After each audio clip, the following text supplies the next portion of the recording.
दिल्ली के जंतर मंतर पर paper leak को लेकर आंदोलन खत्म हो गया। कॉकरोच जनता पार्टी की अपील देश भर के युवाओं को एक साथ लाई और उन्होंने इस प्रोटेस्ट में हिस्सा लिया। 1 महीने से भी ज्यादा समय तक धरने के बाद आखिरकार सरकार ने प्रदर्शनकारियों की मांगें मान ली। लेकिन अब एक बार फिर से जिक्र हो रहा है कॉकरोच जनता पार्टी के संस्थापक यानी फाउंडर अभिजीत दिपके का। इस बार वजह है उनकी शादी। इस आंदोलन को युवाओं के लिए बड़ी जीत कहा जा रहा है और इस जीत का सबसे बड़ा क्रेडिट सीजेपी की नींव रखने वाले अभिजीत दिपके को दिया गया। इन सब के बीच अब अभिजीत दिपके की शादी सुर्खियों में है।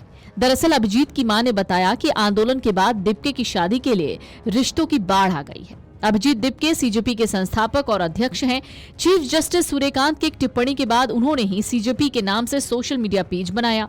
देखते ही देखते लाखों लोग इस मुहिम से जुड़ गए और अब जंतर मंतर पर कई दिनों के संघर्ष के बाद अभिजीत दिपके और उनकी टीम को सफलता मिली। दरअसल एक निजी इंटरव्यू में अभिजीत दिपके के माता पिता ने आंदोलन की सफलता पर अपनी खुशी जाहिर की। बातचीत में जब अभिजीत की शादी का जिक्र छिड़ा तो उनकी मां ने मुस्कुराते हुए कहा कि सीजेपी के आंदोलन की सफलता के बाद से ही अभिजीत के लिए शादी के रिश्तों के लिए अनगिनत फोन आ रहे हैं। दिपके की मां ने कहा उसकी शादी के लिए बहुत सारे फोन आ रहे हैं। रिश्ते तो पहले भी आ रहे थे लेकिन अब ये सिलसिला बहुत बढ़ गया है।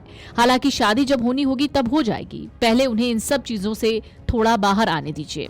वहीं जब अभिजीत की मां से पूछा गया कि उन्हें अपने घर के लिए कैसी बहू पसंद है तो उन्होंने जवाब दिया, पहले मेरी ख्वाहिश थी कि बहू एकदम सीधी सादी हो, लेकिन अब अभिजीत जिस मुकाम पर है उसके मुताबिक अपने जीवन साथी चुनने का फैसला उसका है। उन्होंने आगे कहा दिपके को अपना जीवन साथी चुनने की पूरी आजादी है। उन्होंने कहा हम तो बस उसके फैसले का समर्थन करेंगे। अब पहले जैसा जमाना नहीं रहा कि माता पिता ने जिस लड़की से कह दिया उससे शादी हो गई। अब आज के बच्चों की सोच अलग है।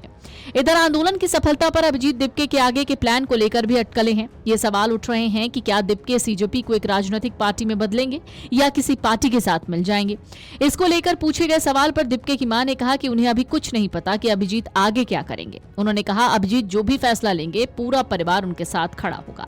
अभिजीत दिपके कॉकरोच जनता पार्टी के फाउंडर और अध्यक्ष हैं। चीफ जस्टिस सूर्यकांत की एक टिप्पणी के बाद उन्होंने इंस्टाग्राम पर एक पेज बनाया। देखते ही देखते उनके इस अकाउंट पर बीजेपी और कांग्रेस से ज्यादा फॉलोअर हो गए। इसके बाद उन्होंने नीट पेपर लीक और उससे प्रभावित छात्रों के सुसाइड का मुद्दा उठाया और जंतर मंतर पर विरोध प्रदर्शन की अपील की। इस आंदोलन का चेहरा सोनम वांगचुक भी थे, जो कि 26 दिनों तक भूख हड़ताल पर बैठे रहे। उन्हें दिल्ली पुलिस ने जबरन वहां से हटाकर सफदरजंग अस्पताल में भर्ती कराया। बाद में दिल्ली हाईकोर्ट के आदेश पर उन्हें गुरुग्राम के मेदांता अस्पताल में भर्ती कराया गया और अब वो अस्पताल से छुट्टी ले चुके हैं और वापस लद्दाख जा रहे हैं। Video desk amarujala.com।